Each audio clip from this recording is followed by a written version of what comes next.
Hello, in this video I am going to show you how to implement a figure in Bootstrap. So what is a figure? It's a great way of displaying an image if you want an optional caption. So a figure is basically like this and it has a caption. So to implement it's pretty simple. You just put it in like a regular column and it will make it so it fills the width of the column itself. And first of all, you need a figure element, and this is a class of figure and img source. I'll add that in a second. I'm just going to get an image off Google. Class of figure dash img dash fluid rounded.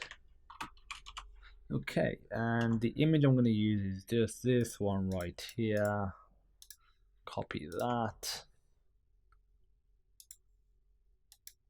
paste it there, and we're just going to add the optional caption. So you don't have to add this, but we're going to.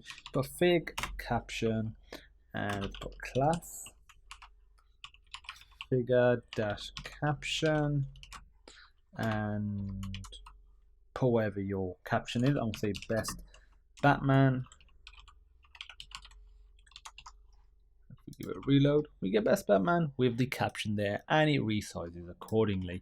We can obviously make it smaller by doing something like this as well, so it is restricted to 3 columns now, and it always has a caption. So it's great for displaying, let's say, a bunch of items, and let's say you want some sort of caption. Potentially those items could be clickable, so they take you to another part of the website. That's really it for figures and displaying optional captions.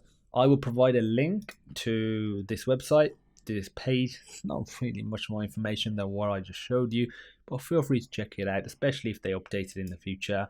And as usual, I look forward to seeing you in the next video.